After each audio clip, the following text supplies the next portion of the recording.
within the renal corpuscle, there's two structures. This is the Bowman's capsule and the glomerular capsule. It's called glomerular capsule now, and the glomerulus. So in these models, they show you the renal corpuscle. They don't really show you the inside. So this model shows you the inside. There's the glomerulus, and that's the glomerular capsule. Okay. So from there, you can see the peritubular capillaries. Remember, they surround all the nephrons, the tubular pathway. This is the vasa recta, because there's two different types of nephrons. One ends a little bit into the medulla, so this is not quite accurate. This loop should go a little bit in here. The other one ends way down in the medulla. Okay? And so that needs that vasa recta capillary bed. Here you have this is the arcuate artery and vein, and this is the interlobular artery and vein. From the interlobular artery, you have the afferent arteriole that feeds into the capillary bed in here. And this is the efferent arteriole that feeds into the peritubular capillaries in the vasa recta. This is called a cortical nephron. This is the loop, the nephron loop. This is called a juxtamedullary nephron. Okay? Now, when you've made all the formation of the urine, you dump it into a collecting duct. Right, so this is a collecting duct. The collecting duct collects from more than one nephron. At the end, it empties into what is called the papillary duct. So I believe she has all this blue piece right here as the papillary duct. Okay. So now, I actually prefer this one because it shows you everything. See, this renal corpuscle was cut open, so you can see the glomerulus. This is the PCT. This is the nephron loop. This is the descending limb, ascending limb. That's the DCT. That's a collecting duct. And then urine comes out the papillary duct. Okay?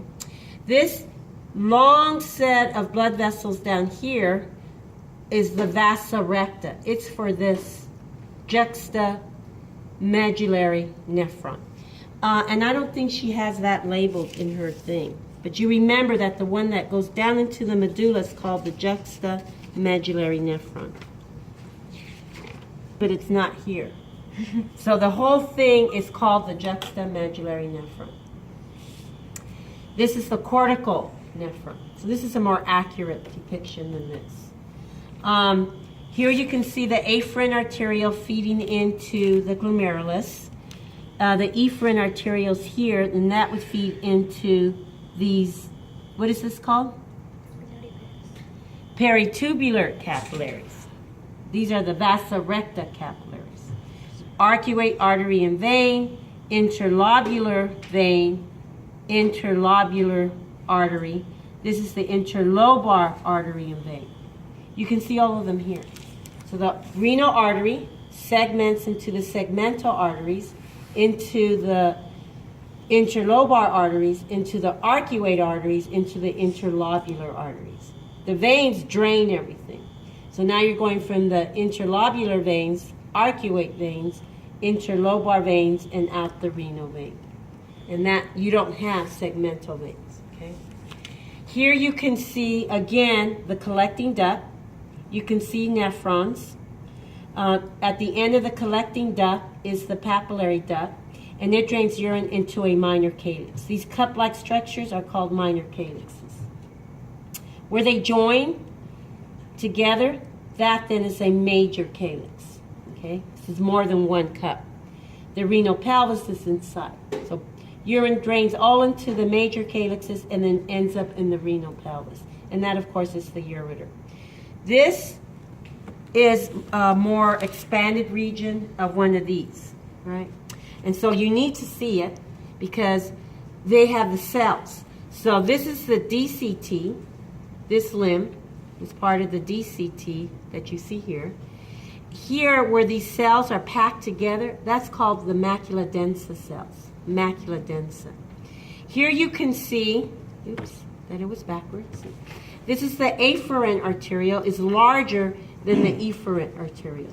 Okay, this is the juxtaglomerular cells. This is the glomerulus. This is showing you how the visceral layer of the capsule sits on top of the glomerulus. So these are called podocytes. And they cover the capillaries so that it is not as permeable as if they didn't cover it. Because what do you only want to leave the blood from this, that passes through these capillaries? Blood plasma plus small solids. You don't want blood cells to leak out. You don't want large plasma proteins to leak out. So these podocytes make these pedicels, these projections that do this. They interdigitate. And when you see these little red lines, those are the filtration slits formed by the podocytes. The blue structure there is just the nucleus of that cell called the podocyte. This is the glomerular capsule.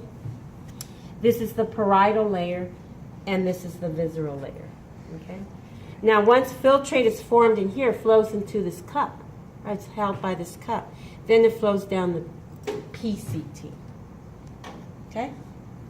Got it?